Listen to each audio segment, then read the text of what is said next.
Assalamualaikum warahmatullahi wabarakatuh. Perkenalkan, nama saya Wildan Hidayat dari kelas 9E. Di sini saya akan membahas kondisi pada masa awal kemerdekaan demokrasi liberal dan pada masa awal kemerdekaan demokrasi terpimpin. Saat Indonesia merdeka, Indonesia belum memiliki sistem pemerintahan dan administrasi yang jelas. Kemudian, para pendiri negara segera membentuk lembaga pemerintahan dan kelengkapan negara. Dalam hal ini, PPKI mengadakan rapat dan menghasilkan beberapa keputusan, yaitu yang pertama, pengesahan UUD Negara Republik Indonesia tahun 1945. Yang kedua, diangkatnya Soekarno menjadi presiden dan Muhammad Hatta sebagai wakil presiden.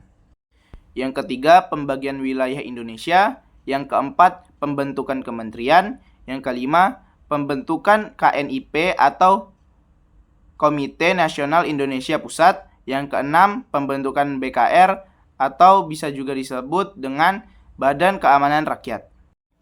Kondisi ekonomi Indonesia pada masa awal kemerdekaan masih belum stabil karena adanya inflasi dan blokade laut yang dilakukan oleh Belanda. Blokade laut ini menutup jalur kegiatan ekspor-impor Indonesia. Dalam menghadapi masalah ini, pemerintah menjalankan program pinjaman nasional dan upaya diplomasi.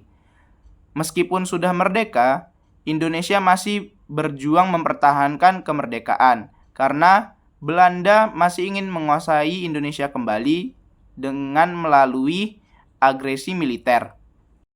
Pemberontakan dari dalam pun terjadi, misalnya seperti pemberontakan PKI pada tahun 1948 dan pemberontakan DI/TII yang ingin mengubah bentuk negara Indonesia. Belanda akhirnya mengakui kedaulatan negara Indonesia secara utuh kecuali Irian Barat. Nah, pada tanggal 27 Desember 1949, setelah pengakuan ini, Indonesia pun berubah menjadi Indonesia Serikat. Namun, bentuk negara RIS ini tidak sesuai dengan cita-cita persatuan bangsa Indonesia dan akhirnya dibubarkan. Dan akhirnya Indonesia kembali menjadi Negara Kesatuan Republik Indonesia. Kemudian, Indonesia memasuki masa demokrasi liberal atau parlementer.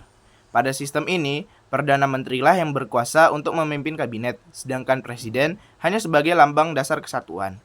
Nah, landasan hukum yang digunakan pada masa ini adalah UUD sementara tahun 1950. Nah, pada masa ini perekonomian Indonesia masih mengalami banyak masalah. Di antaranya, tingginya jumlah uang yang beredar dan meningkatnya biaya hidup. Salah satu upaya yang dilakukan oleh pemerintah adalah melakukan kebijakan gunting Syafruddin, yaitu memotong uang yang bernilai Rp5,0 ke atas, sehingga nilainya tinggal setengah.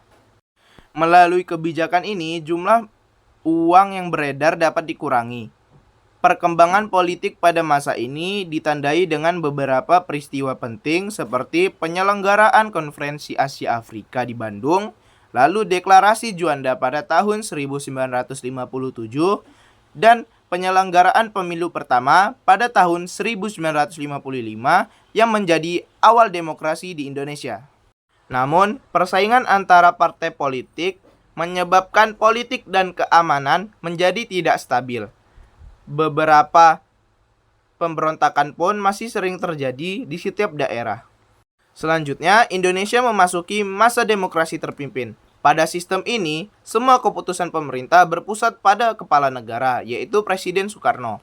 Masa ini berlangsung sejak dikeluarkannya Dekret Presiden pada tanggal 5 Juli tahun 1959. Salah satu isi dekretnya adalah menetapkan kembali UUD tahun 1945. Sekian tahun berlalu, sejak pengakuan kedaulatan Indonesia, Belanda pun belum menyerahkan Irian Barat kepada Indonesia. Beberapa upaya diplomasi dan konfrontasi pun sudah dilakukan. Puncaknya, Presiden Soekarno mengumumkan Trikora atau Trikomando Rakyat untuk membebaskan Irian Barat dan mengirim pasukan. Hal ini memaksa Belanda untuk melakukan perundingan. Akhirnya, melalui penentuan pendapat rakyat atau PEPRA pada tahun 1969, Irian Barat pun menjadi bagian dari Indonesia. Pada masa ini terjadi penyimpangan terhadap UUD tahun 1945. Di antaranya adalah pengangkatan presiden seumur hidup pembubaran DPR melalui hasil pemilu, dan pengangkatan MPRS oleh presiden yang seharusnya dipilih melalui pemilu. Penyimpangan ini terjadi karena pada masa itu kekuasaan presiden sangatlah besar. Sejak tahun 1962, Indonesia dan Malaysia terlibat konflik karena Presiden Soekarno menolak pembentukan negara Federasi Malaysia yang dinilai akan mengancam kedaulatan Indonesia.